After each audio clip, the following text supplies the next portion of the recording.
Old souls, young souls, and all my damn souls in between. Welcome back to another week of Old Soul in the Young World with your host, Jesse Ellie.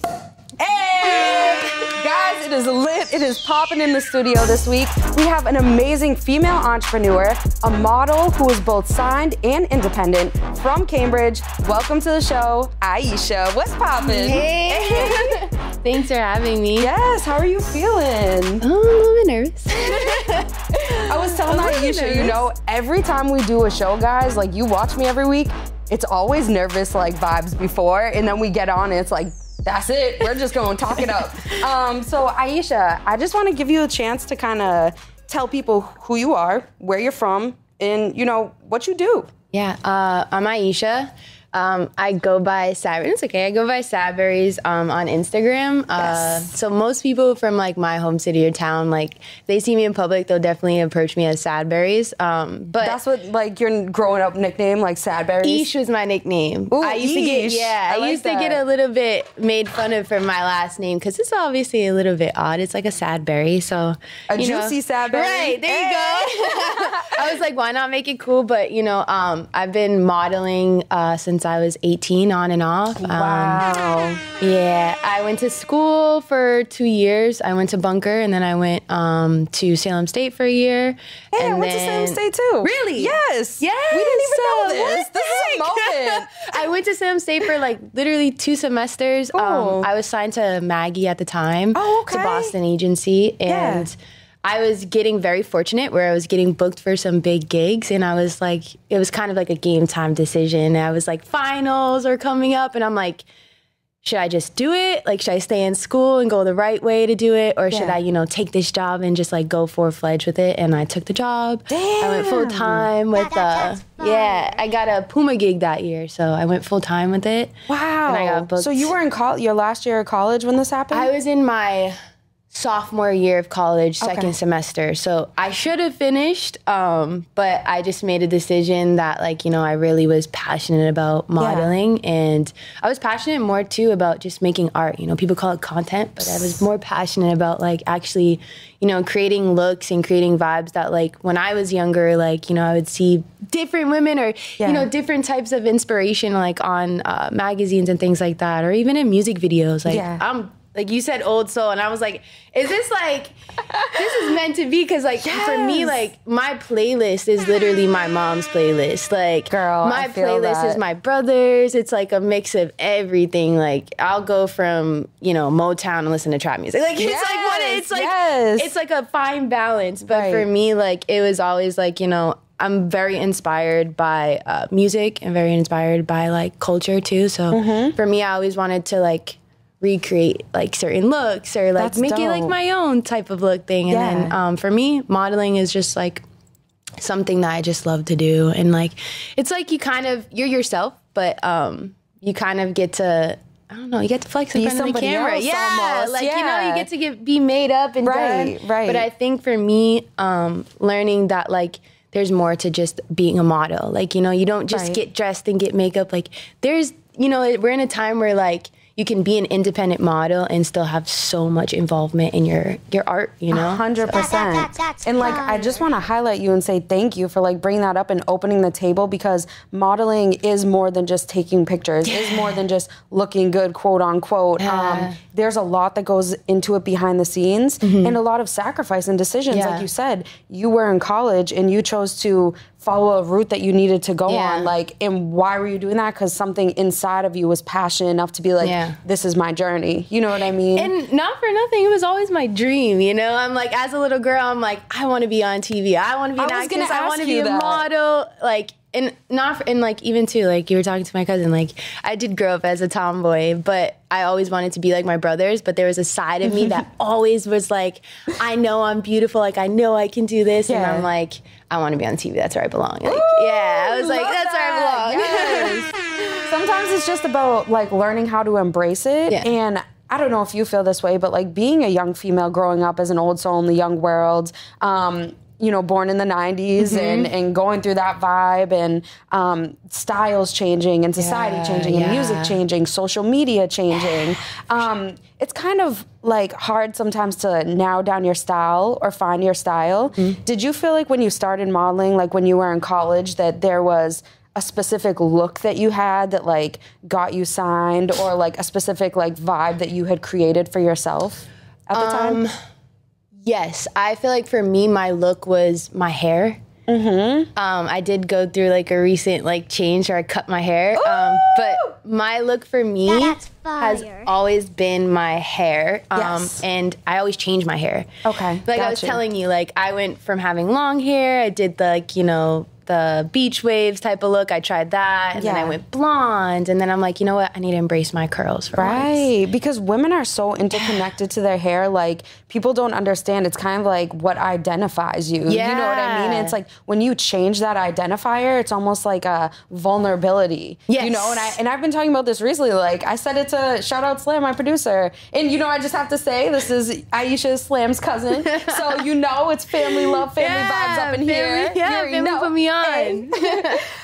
But it's like that identifier, and it's like once you change it, it's like you kind of have to change yourself to be comfortable with like having people see you that way and you seeing yourself that way, and it's kind of like a big change and a big decision sometimes. Yeah, it's a big decision, but it's a fun decision too, because it shows too like you're versatile. It shows you can do many things and be, you know, a different type of model. I think for me, like being a model in Boston, it was more e-commerce and commercial, right? So like, it was harder for me to feel like I was fitting in. Like I felt like there wasn't a market with like, you know, the mixed girl with the curly, like, you know, curly fro, or, you know, there wasn't, for me, I felt like that. And then like you go on to shoots and either the hairstylist doesn't know how to do your hair, they ask you to straighten your hair, and you're like, dang, I got a diva cut. I can't straighten my hair because it's like, you know, cut to your curls. Exactly. So it's like you're going to burn it. You don't understand. Like, this is a different texture than what you're used to. And like, it's certain things like in lingo that like sometimes when you go on set and there's not like, you know, a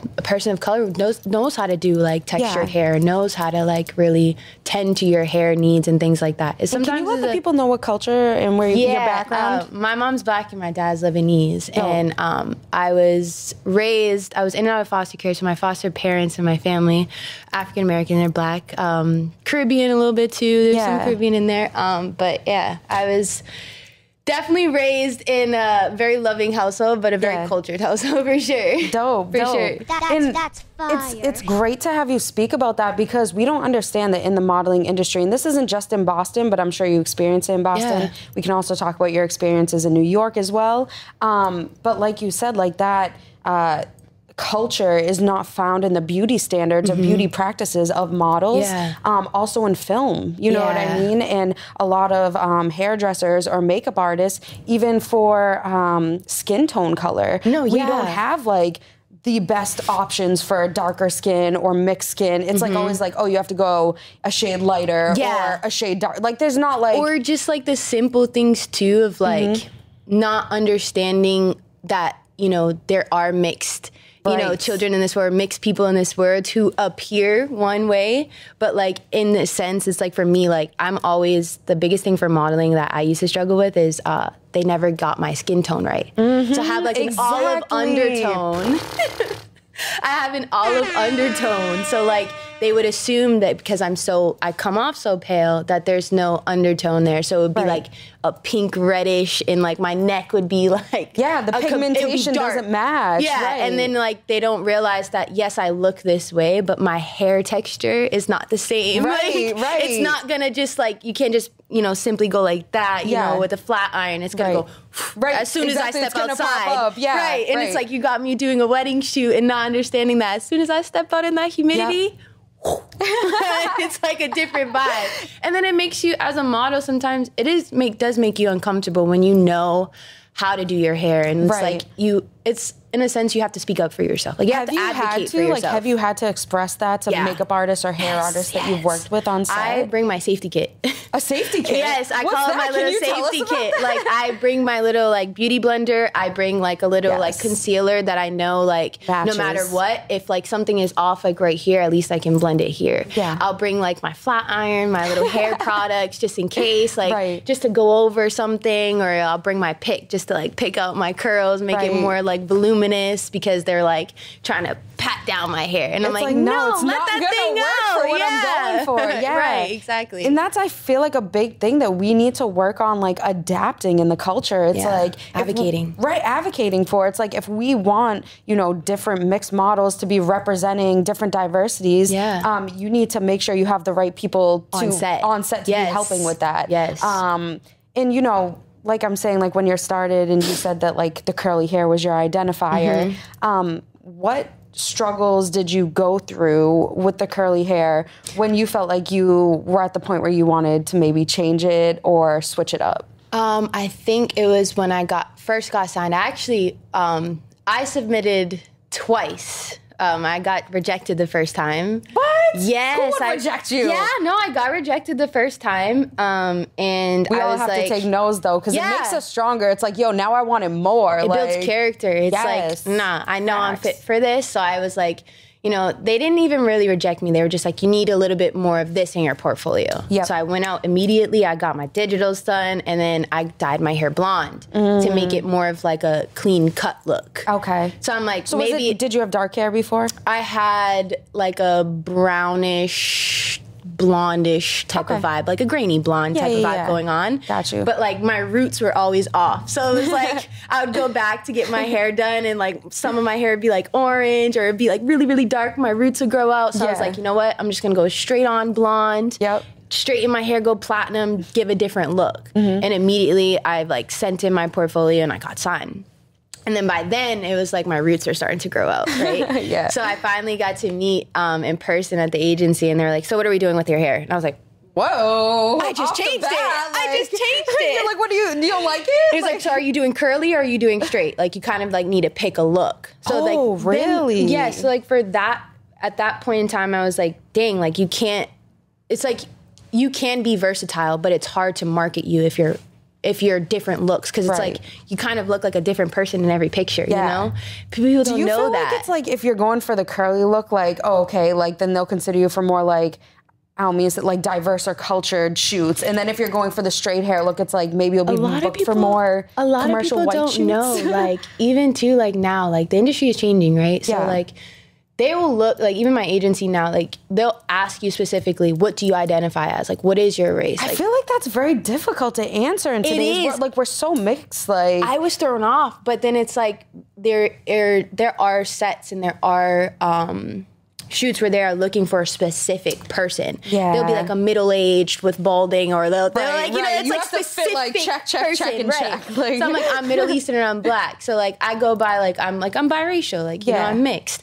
So like I advocated for that, and they're like, okay, cool. So like they'll book me for certain things, and I'll notice they're like looking for a mixed girl and this model, 25 to this age with curly hair and things like that. And it's like, now I get it. Right. Like, you know, it's like, okay, whoa, there is like a market for specific, you know. Yeah, it's like looks. You almost have to be labeled even if you don't want to be labeled, or you're still a versatile person. Yeah. No matter what, it's always going to kind of put you in that certain niche. Yes. You know what I mean? Yes, absolutely. And you know, like what you've been through, Ieshah, is super relatable. And we talked about this on the phone before you came here. But I've grown up having curly hair, and actually, like my mom didn't. She has like wavy, and my sister has like straight, like thick straight. And my aunt has really curly hair. Right. So when I was younger, I fucking hated it. Like I was like in middle school, and I was like, every girl has shiny, straight, long hair. It was like that time too, when every girl like ironed straight, like I know exactly thin, what you're talking down about. The middle. Yep. So I would literally take out like not just a straightener, like an ironing board that you iron clothes on, and I would have my head on it in the ironer, and like I'd be brushing it, and I killed it. Like I legit killed my curls, and that's what people don't understand, that beauty standard of like trying to have this certain look. Like you have to embrace your natural beauty. It's taken me so many years of my life being, you know, with the curly hair, without the curly hair, having to grow it out, having extensions, switching, cutting it, like dyeing it, like all this stuff to be like, okay, I'm okay with embracing it. And like, that's one of the biggest things I think about modeling is like being able to embrace your own style and being okay with like being said no to because of it, or, you know, getting love for it, like whatever the outcome may be, just being cool with it, you know? Yeah, for sure. I think like too, like you even touched on like hearing no so many times. I heard no, you can't cut your hair so many times because that's your look. It's like, who are you to tell me that I can't cut my hair? I'm like, no, I'm Ieshah. I'm my look. My face is my look. My personality is my look. Like, and I think a lot of too, like people don't realize like you're not just a model. Like there is a little bit of like, not a little bit, it is nepotism in the modeling agency, right? So like it is good to always be in the know, or not in the know, I would say, but like it's good to network, right? And it's good to talk on set and like get to know other models and things like that. 100%. So like, I feel like it motivates you when you see other people, what they're doing. It like, I talk to so many models. Yeah, it's not, I've talked to so many models and so many like stylists and things, and it would always be about my hair, right? And like cutting it, like my agency won't let me cut it. Like, what should I do? She's a rebel. Yeah, and I'm like, they're like, dude, there's so many mother agents, there's so many agents. You can even be like the industry is changing to the point where you can even just be your own agent, right? Right. And it's like, it is a little bit harder that way because of course, like it's good to know and it's good to like kind of have a support system in a sense as being your agent, right? Right. But for me, I think like hearing everybody say, just do it, just do it, just do it. I'm like, you guys are so right. Like I talk about it all the time. Like I just need to do it. Yeah, like if there's something telling you internally, like do it, do it. Like you needed a change. You needed to see like, can I still feel gorgeous? Can I still like have that confidence that I have when my hair's long without that? Because it's kind of like I told you I always touch my hair. It's like a shield, a go-to. Like if I feel ugly that day, I'll like wear my hair down. I'll put it more in front. If I feel a little more confident, I'll put my hair back. I'll pull it up. If my skin's clear, if I have acne, I'll put it in front of my cheek. Exactly. Like, it's like a barrier, and it's something that you kind of become like a crutch on in a way sometimes. Yeah, and it almost too is like. For me, it was like, that was like the way you should, like having hair is what makes you that model, that top model. And I'm like, says who? Right. Who made the rule book? And it's funny you say that because if you watch like America's Top Model, like Tyra Banks, growing up, I would always watch it. And when they did those like dramatic style changes, there would be girls with hair down to their ass, like long, straight hair that they've had since they were little. And they're like, you're chopping it. And they're like in the chair crying. They're like, don't take it off. And then they do the after shoots and they look gorgeous. It's like, you see their jawline. Like it's just a different type of energy. And seeing like, if you're a real model, it doesn't matter what look you're being put in, what makeup you're being put in, what outfit, it's like you still shine through naturally. And like at the end of the day, you're always gonna be, and this is why it's important when you're on set is to talk and like be yourself. Like before I used to be so anxious and so nervous, like, oh, they probably think I'm like this or that. And I'm like, hearing from other models and like other agents too, like it's good to talk to stylists. It's good to joke around and show your personality because those are the people that are gonna be like, remember that model from December? Oh, let's get her back in. She was really sweet. She was really nice. You know, things like that. And they'll remember you. Like you have to give them something to remember. It's not always about this. And it's not always about this. It's like about here and what's in here. You know what I'm saying? So like 100%. For that, I think that's what I've learned the most about modeling. It's not about just, and I think hearing agents say, oh, you'll fall off the wheel, and like, no, because it's not about that. Like, you see Slim, like she's a model, she got the gap and the tats. And exactly. I have my friend, like Ashley Graham, like she's a thicker model. Like there's no wrong way to model or take pictures these days. Thank you. Like she is a legend icon for creating a brand, Rihanna for creating Savage Fenty, where it highlights every body, every person, handicap. You see even the biggest brands, Off-White, you see Versace, Dior, they have like even their runways, they'll have elderly on the runway strutting the thing. I'm like we're in a different time these days. So like even too when I'm at work and I'm a server, so like when I'm at work and like they're like, oh, so like what do you do on the side? I'm like, I'm a model. Like, oh yeah, that makes sense. And I'm like, what do you mean? You could be a model. Yeah. You're beautiful. You could be a model. There's market for you just as much as there's market for me. There's market for everyone, you know? Do you feel like modeling, like when people say that, because like I've had like, so I like to do photo shoots with my friends, but I would never like label myself as a model. I just like taking pictures with my friends. Where do you get into the point where you switch and you're like, this could be a profession, or like you builds up the confidence enough to be able to like embrace that title of being a model? Because you being a tomboy when you were younger, like, I'm just wondering when that switch came. I know you were like, oh, like. I think it was when, it's kind of almost like acting, right? You kind of become a character. Right? So I like, love that. Yeah, it's kind of like, it's fun because it's like you get to play dress up. You know, as a kid, you get to play dress up. It's like the same thing. I had my Pretty Princess sets, like you already know. Yes, exactly. And then when you go to bed, you got your like onesie on or whatever, and you got like the little hood with ears and stuff, things like that. Like, but for me, like, I think having fun was like when I realized like this is like my career. It's like it didn't feel like a job. It didn't feel like a career. Obviously, yes, hearing the no's and stuff, you're like, okay, this is this is it, like, you know? But I think when you're on set and you're actually genuinely having fun and you're forgetting that you're getting paid for this and this is your job and like this is your check, like this is what keeps the roof over your head.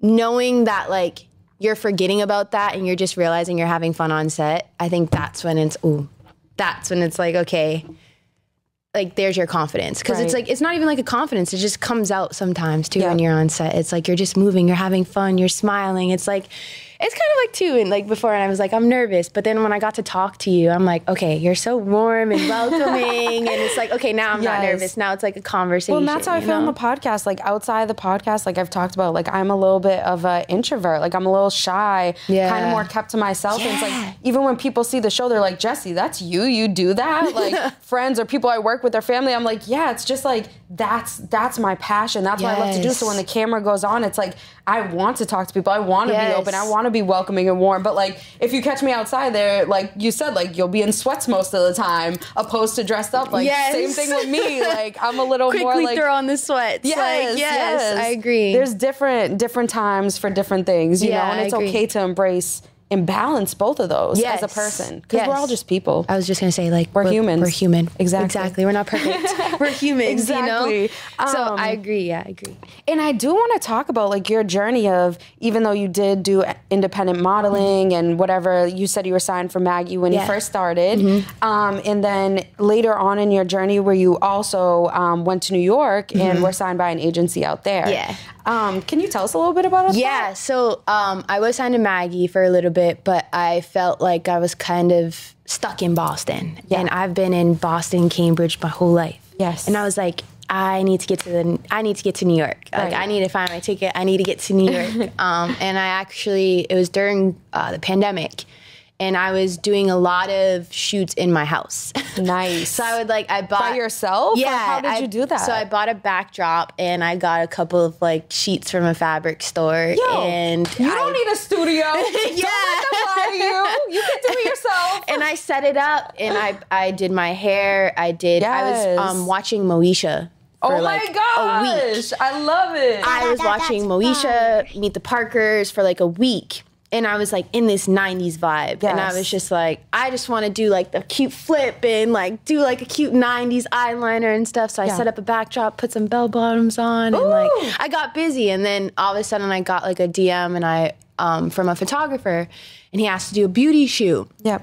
And I needed that for my portfolio. And I was like, absolutely. Like, I'm so down for a beauty shoot. And there was a scout there, and he scouted me, and he was a part of U Models. Okay. Shout out to U Models. Hey. He scouted me, and I went to New York, and I met Mike, and he signed me, and that became my mother agent. Okay. And then from there, I began to build my portfolio a little bit more, I would say, like, fashion editorial wise. Whereas before I was doing more of like creative work. I was doing streetwear. I was doing like my own thing at home inside my crib, literally. Or I like set the backdrop outside and like so dope. see if I can get some outside lighting and things like that. And so I went from then on, he was just like, okay, we need to get more test shoots for you. We need to show that you can do high fashion as well. Okay. We need to show these agencies in Miami and Cali and New York that, you know, you can do this too as well as this. Yeah. Pushing the boundaries and your limits. Yeah. Right. And showing that like you are versatile and you can do different things. Yeah. And you know, I went out to New York. I did like a couple test shoots, and then I got picked up by Crawford Models. Also, shout out to Crawford Models. Shout out. And they picked me up, and they became my New York agent. Okay. And so when you say mother agency to New York agency, yeah, are you signed to them both at the same time? So your mother agent is kind of like, this sounds weird to say, like your distributor, right? So like your mother agent pitches you. That's like for the podcast. I have Anchor. It's my distributor. Yeah, exactly. Yeah. So like, for instance, like your mother agent is the one that takes your portfolio and sends it to, let's see, Wilhelmina Models Miami or Next Models Miami. So they're the ones who are gonna get you signed to other shoots and stuff. Other agencies. Okay, gotcha. And then your agent, like for instance, like my agent in New York, they get me booked for jobs in New York. And sometimes they get me booked, like they got me booked for a job in Boston. I recently did a New Balance gig for Boston. Yeah. New Balance? Shout out, girl, that's fire. They opened up track at New Balance and they had kind of like, it was like pretty much we were like live mannequins. We just like wore like, you know, the little New Balance fit in our sneakers and we stood there for a little bit and then we got to see Jack Harlow perform. So. Stop it. Oh, yeah. Wait. Oh, yeah. Hold the show, Slam. Hold the show. I'm in love with Jack Harlow. I love Jack Harlow. Sorry, that's a Jack secret. Harlow. Now it's not a secret. Now it's out there. Now it's out there. Who doesn't love Jack Harlow? Did you meet him? So yeah, I didn't get to meet him, but sorry, Johnny, but like, did he want to wipe you up? Cause like, damn, I couldn't see it. No, sorry, Johnny. Sorry. I didn't get. Shout out Johnny, Ieshah's boyfriend. Hey, shout out Johnny. I didn't get to meet him. I wish I did, but I got to see him perform. Like we were pretty close to him, and it was cool. And like again, it's like the benefits of like your job, right? And it's like wow, like. This is my job. Like, this is like why I do what I do because I get to like, you know, experience things that I wouldn't have experienced if this wasn't my job. I wouldn't have probably gone to see Jack Harlow live. I'd be hustling right now, trying to make money, like trying to work and do this and that. I wouldn't be in this position. So I'm like very grateful for it. But yeah, a mother agent basically is like the person who pitches you to other agencies. And then your agent basically gets you the moolah. They get you the money, and then they help they help kind of they kind of help what's it called? What's the word? Merge. Grow your portfolio. Okay. So for me, like I did a shoot with DKNY. I did like a little e-commerce shoot. That was really fun. And fire. I think being signed to like a New York agency, for my first New York agencies, it was a little bit overwhelming at first for me. It's very. And being in the city, were you living out there at the time? Yes. So I wasn't living out there at the time, so it was still COVID. So we were still doing a lot of like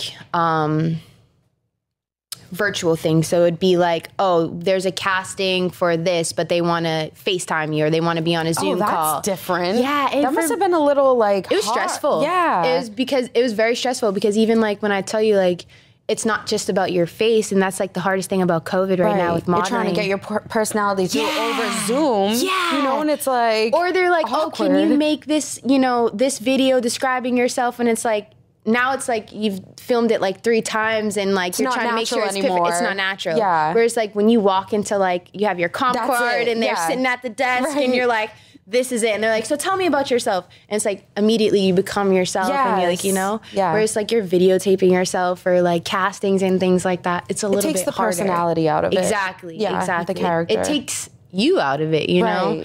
And so like that was a little bit hard at first, but I recently was out there for, I want to say 3 months. Okay. They offered me a model house. Hey. And what's a model house? So there's a couple different things. There's a couple different types of model house. I'm thinking of like a TikTok hype house, like they're on there making TikToks all day, like getting money, and there's just 7 people who live there. No, there are model houses like that. But for ours, it was more so just like he had known another agent, and they had a house, and there was like a few models in there. Okay, got you. So basically what we did, it was like a $700 rent thing situation. And then we were like, you know, they basically were like, you know, we need you in our backyard. You know, your portfolio is very well. We have more agents, you know, and things like that. Like, we need to get you out here and get you booked. Like, we need to get you working, girl. So, like, I went out there and I got a room, and it was in Queens. So it was a little bit of a struggle, like, being out in New York. I'm not gonna lie. And I just want to give you a quick shout out. Like, shout out to you. It's not easy to move to another city and follow your dreams and move into a house doing something like that with other people also doing the same thing. Like, I just want to give you a quick shout out. Thanks, That's I appreciate crazy. that.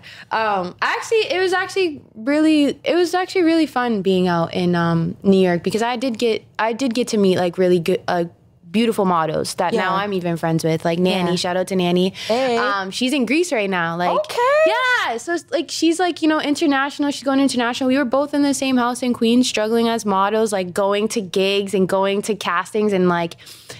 We were in Queens, so our castings, like, we'd start at the beginning of the J line, and we'd make it all the way to the last stop just to get to Manhattan. So it'd be like an hour and a half, 2 hour commute to castings. The stuff that people don't know. Yeah. The behind the scenes work. Dude, like, it was time, like, effort, energy. the trains were breaking down. People were jumping off trains and things like that. Like, I kid you not, I went through like 3 times, I think, where like there was an emergency on a train where somebody was like trying to jump off the train or something. Oh my God. Did it make you miss auditions or anything? Or was it like... It actually made me late to one of my gigs. Luckily, like, I was on the train, I caught service, and I emailed him. He was like, oh, that's okay. Like, they have to understand in New York. Like, it's crazy out there. Yeah, it's definitely like... You don't live out in New York. You survive New York, okay? You survive concrete New York. jungle, baby. Yeah, you don't live out there. You survive out there. And, like, shout out to all the creatives who, like, really, like, you know, grind out there, and, like, that's their everyday job. Like, it is tough, and it is, like, it is a mental thing. I was gonna say, does it push your mental, exactly what you were just saying? Oh like, my God. the struggle you have to go through to keep your balance too. Yes, because it got to a point where, like, I was going to castings, I'm going to gigs, and this is also too why I cut my hair. Is like, it was a dead of winter, and I would have to diffuse my hair, and like I have a 2-hour commute, and by the time I get to the shoot, my hair is crazy. Yo, people don't understand with curly hair the shit you go through. Oh my gosh, like, I'd get to a shoot, like. It's too much. I was like, and I think that was like why I was so hellbent on like cutting my hair, because I'm like, I'm tired of showing up to shoots and nobody, or like castings, and nobody understands that, like, dude, my hair was so beautiful like an hour, 2 hours ago, but then you get like the wind blowing through your hair and things like that, and you get there and you look like you freaking just rolled out of bed, like bedhead. I know. Like, don't worry, I tried. Like, right, exactly. And like for me, it was like a mental struggle a lot, because I was hearing no a lot. Yeah. I was hearing no a lot. And for me, Which I feel like is shocking. People listening in, they're probably like, how'd she hear no? She's so beautiful. She has such a gorgeous face and a great vibe. Because you really do, it's more than just being a model. It's really about who you are, and like who you are as a person. Like, you really have to put yourself out there more. And I think realizing when I was out in New York, and I like got another job, and I was bartending, and like I actually got 2 other bartending jobs on top of modeling for like the 3 months that I was out there. Girl, you're a hard ass worker, and that's like people don't understand. Like, just because you're a model doesn't mean that's all you're doing. Like, you have to pay the bills too. You have to keep yourself going. You know, a lot of people don't know too, and like this is like the back end of modeling is like you have to wait for those checks. Facts. Those checks go through my mother agent, then it goes through my agent, and then it comes to me. And like there's percentages that get taken out of that thing. Too, yeah, you know? there's percentages. Yeah, like their agency has to still stay afloat and still stay running. Right. So like they have to keep their system running. So like you're realizing, I got these big gigs, but then you're not getting. It's not like a paycheck you get every Friday, every other 2 weeks, or you're not on salary. It's like this is like basically the hustle that you're choosing, right? Yeah. So it's kind of like, okay, well, I got to get another job. Facts. This is what I want to do. I got to suck it up and get another job. But then I realized that like I felt like I wasn't happy, right? Because I was working, not getting booked. I'm like, you know what? Maybe I need to slow down, take a step back, and like really reevaluate my look, reevaluate who I am and what, I need to do for myself going forward to be the Ieshah I know, like, you know, is a model. Oh, I'm about to start crying. Yeah. Yes, oh my God, girl. But yeah. I appreciate that so much, and you being so real about it, because the Ieshah that you are as a model is the realest form of yourself. You taking that step to cut your hair, to be so confident enough to step forward in your next steps of modeling, and embrace who you are, and like, you know, coming from the upbringing that you had to where you're at now, like you already won. You know what I mean? And when you're able to win and then embrace yourself on top of it, like double winning for you. So I just want to show you. I appreciate that. You're so real. And I think that's too, like, I think having that upbringing that I did have, I was raised on tough love. Let me tell you, I was raised on tough love that I can count on like two hands. You feel me? Yeah, I can count on two hands when I heard "I love you" from even my brothers. You know what I'm saying? Like, I definitely grew up on tough love. So like hearing no a lot, even from like family, made it more easier for me to like hear no from like agencies. But it still kind of like was in the back of your head, you know? Yeah. So like for me, I was like, you know what, Ieshah, like, you're hitting that point where maybe you need to step back a little bit. Right. Take a little bit of time for Ieshah, figure out Ieshah's look, and like go full-fledged with it. And I think that's what I'm doing right now. Is like taking my Ieshah time, and then I'm gonna go back out there and kill it again. Yes. So, and I see it, and you're glowing. You're glowing. Thank and you know what that means when you step back and you evaluate yourself, and anyone listening in, when you step back and you evaluate yourself, you're at the point where you're ready to go to the next level. You're trying to get to that point where you can line everything up in your mental, your spiritual, your physical, so that you can become that next like character. Like literally in a video game, when you level up, you're doing the same thing in life. It's just how do you get there? Like in Super Mario, like how you jumping on that mushroom to get those superpowers. You feel me? You have to be consistent, keep trying, keep going. And I agree. Like, and I also, sorry to cut you off. Like I was just about to lose my thought. I was like, the rest and reset is important. And I think like, can you repeat that? Rest and reset. Like it's okay to be not okay. It's okay to like, you know, like cry and let it out and have those days where you're freaking out, right? But like, that's just your body telling you need to rest. Yes. That's your mental telling you need to rest. Right. Think about it and go full-fledged and like, you know, do things that you love. Like go back to doing the things that you love. Yes. And I lost myself, I feel like. I felt like with modeling and being signed. Yeah. Because before I wasn't signed, I was creating stuff in my house. Right. And I was having fun with it. Yeah, it was just for the fun of it. Like, and then it became where it's like, no, this is serious. Yes. You need to you need to be on your email. You need to be sending in these videos 5-minute time. Right. Like, it's very like hardcore. It changes how you feel about making that content. So and then I was like, you know what, Ieshah, like you're losing yourself in this moment. You need to go back home and do like, and I'm like realizing now, like I love to create. Like I love to create, and people call it concepts. Like no, it's art. I love to create art. Like I love to create looks. I love to, and like even now, like I'm so grateful for Johnny. He is very supportive. Shout out, Johnny. And like I voiced like how much I love like fashion, right? And like he was like, dude, you're so fashionable. Like you have so much style. Like, and I'm like, I see certain things and I'm like, I wish I could do this and this with that. And like I would talk about sewing and things like that. And for my birthday, he got me a sewing machine. So like, you know, don't like ever limit yourself. Like, don't box yourself in, you know? And doing things that like you love. Like fashion is something that I love. Like it's like, no, like, you know what? I love fashion. Let me start making my own clothes instead of buying my clothes. You know, let me start taking the stuff that doesn't fit instead of like, you know, being sad that it doesn't fit. Make it into something cuter. Like make it into something nice, and have you been dabbling in that? Have you been practicing? I've been watching a lot of videos. Yes. It's all a lesson. Like you have to, the process, you know, it's always a process. It is definitely intimidating, but like, I think knowing that like I'm making it for myself, right? Like it's something that I want to do for myself. Like I love fashion, but I hate spending the money on it. I'm a heavy thrifter. Girl, heavy thrifter. I'm getting into thrifting because doing the podcast and wearing different outfits every week, I'm like, I can't. This whole thing is thrifted. Yeah, this whole thing is thrifted. We're going to have to go together. Thrifted, I can't. Everything. Buffalo Exchange, where are you at? I'm at Boomerang, Savers, Buffalo Exchange. Y'all heard?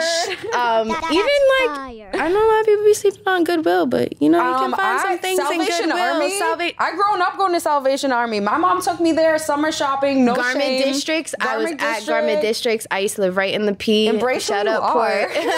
I used to go Garment Districts because I could never afford the Aeropostale jeans that everybody was wearing or the American Eagle jeans and things like that. So I'd go right to Garment Districts, find a nice raggedy pair that looked nice fitted than those girls in that whack ass Hollister and then I would cut them into like nice high waist cute shorts. I'm like, where'd you get those shorts? I'm like, I made them. Yes. I got these like cute little Levi's and made them into like these like little 90s high rise shorts. And I'm like, I made that. And I feel like you're kind of on the topic of where my question was going, but for Ieshah as a person, as a model, just as an individual being, like where do you see yourself kind of going forward, whether it is in the fashion or modeling or where your look might go going forward? Do you have any plans for the future within that?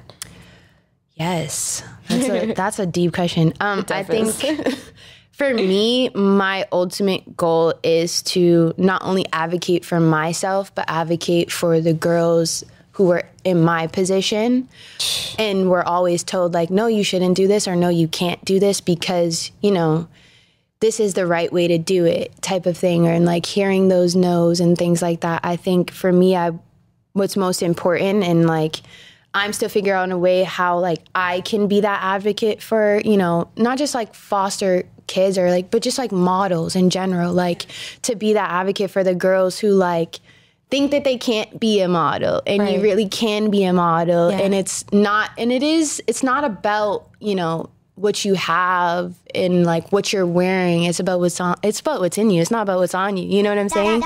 It's not like, and I think that is like my biggest thing is like being that advocate and like giving back as much as I can, as much as I can like take and like actually give to people. I think for me, it's like just, I guess being an advocate, I think is like my biggest thing. You answer my question more than I could ever imagine. Like, and I just want to say, like, when you say advocate, I hear in my head example, you know, and like you coming on the show today and being open about where you came from, the struggles you've gone through, being signed, being not signed, finding yourself as a model, cutting your hair, going against the grain. Like that is something that models don't talk about. That's something that the industry doesn't talk about. That, you know, the beauty standards and the behind the scenes that are not highlighted. And for models do not live this fabulous life, honey. It is not always fabulous. It is a hustle. It is a hustle. And you being an example to come talk about that, like you're already an advocate. You know what I mean? So I just have to shout you out I appreciate that. You really are beautiful inside and out. Oh, thank you. And the inside matters more. And I think every female or male or anybody listening in between, you guys need to recognize what's inside is always going to shine through more than what's on the outside, more than what's on the physical. And when you're not here anymore and this physical isn't living anymore, there's going to be something in there that is living. You already know. Amen. Amen. No, for real. Like that was a perfect like preach. She feels me because she's an old soul. Yes. Which brings I'm very me much like to my final question. Ieshah. Yes. Coming on Old Soul in the Young World, you know, we're both around similar ages. We've grown up in the 90s babies. We've seen the 2000s. We're going into decades on decades. You know, things are coming back around. All the sample music. All this, you already know, sample, remix, all that. You as a person, individual, like I said, modeling or anything outside of that, what do you feel like it means to be an old soul in a young world? Or just an old soul? Old soul in a young world. I feel like it's a blessing because you see different, like you see what the world is now, but you've also seen, like for me, I'm big on history, right? Yes. So like knowing what I know makes me see things differently or makes me look at music differently or makes me actually listen to the music or listen to everybody and look at things around me. It makes me more, what's the word? Like, not culture. That's not what I'm looking for, but like... It makes me more attention to detail and attention to the things that are around me. Like, I'm always asking questions or I always want to know more things to understand better because of like, you know, just for your, you know, your own self. But I think being an old soul in this new world is definitely a little bit harder. I feel like especially like culture-wise and music-wise, I kid you not, I used to... Even to this day, I'm like, I wish we didn't have phones. Yo, I wish we didn't have social media. I wish we didn't. But then it's like a double-edged sword, you know? Because we need it. Yes. Well, quote unquote, need it. We've made ourselves need it. Do we need it? As a right? society. Exactly. Right. But I think like just appreciating the now. Yes. I think being an old soul, it's like you appreciate the now more than ever than like 100%. You know, I think for me, like I'm always like I'm like a very like I like walks, long walks. I love long walks. Like I love nature, listening to music. Like I could sit in the car all day long and just bump music all day long. Girl, we just take a long ride. That's like me every day. You know what I'm saying? And like, or just like writing or things like that. Like, you know, just staying in tune to yourself. So I think being old soul in this generation is definitely beneficial. It's like, you know, 100%. It's a beautiful thing. Like you just, you look at the world differently. You know, you've been here before, like time and time again. So it's like, you're so, you know what I'm saying? She gets it. Like, she gets You've it. been here before, so you know it. You know? Get it. And that's the thing, like when you feel like, most people ask that question, like, I'm sorry, I'm really hyped up right now. Because people don't say like, when you've been here before, Usually I'm explaining to people what that means. And it's like this feeling like you've already lived and gone through certain lessons that now when you're here living in this life, it's like, you know, you're living out another lesson. And who knows what that lesson's going to apply to the next time that you're here. And when I say here, I don't always mean here in the physical. I know what you mean. I'm there. I got you. Wave, you feel me? No, I got you, But it is that spiritual wavelength that's like woven into culture that like a lot of people in today's young world don't realize, like, your heritage, where you came from, that old school music, the old school values, the culture, just all of it play into who you are. And like carrying that forward as an example is it's a burden, but it's also something that's so beautiful. Almost like you're a trailblazer, like a shooting star. You feel me? It's like shooting stars, like when they shoot through the sky, they're long decades after they're already dead, you still see that light. Exactly. You know, and it's like, that's kind of what people like us, when you can carry that through to younger generations. Timeless. That's who we are. We're timeless. Timeless. Yo, cheers to that. Cheers. Hey. Timeless. Cheers. Yo, I don't know. I think I found my new best friend, guys. Also Young World. New best friend, Ieshah. Meet her. Follow her. Love her. Sorry, I'm a little bit nervous if you guys see a little sweat pit. You know what? We're humans. She's a model and she sweats on camera because we real ass people. I sweat. She's everybody. Like, we're people. We're human. For sure. I really do appreciate this. This was like really super beautiful. Yeah, this was dope. And I just want to give you the chance, if anyone does want to follow you, they want to check you out, they want to become your #1 fan, where can they check you out? Sadberriess on IG. Instagram, Sadberriess. If you're interested in working or want a book, I would definitely look at Crawford models. I'm on their book, so yeah. Yes, awesome. Sadberriess IG. Is that Sadberriess, Sadberriess? Sadberriess, Sadberriess. Hey, love that. Don't forget the double S. Don't forget the double S. Ieshah, I just want to thank you again for being such an amazing soul, for being such a dope female entrepreneur, a model, and aside from all that, just being different and being an individual. It's so rare to find a female who's willing to openly express themselves so that other people can learn and, you know, take you as an example and be like, you know what, I've come from the same type of upbringing, I can do that shit too.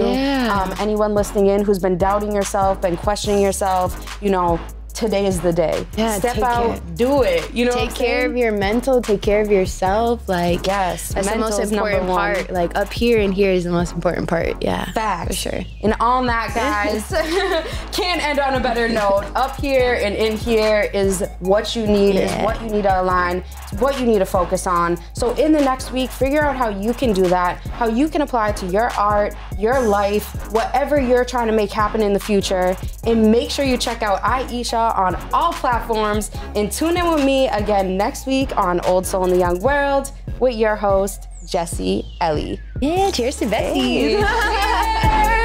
Betsy vibes.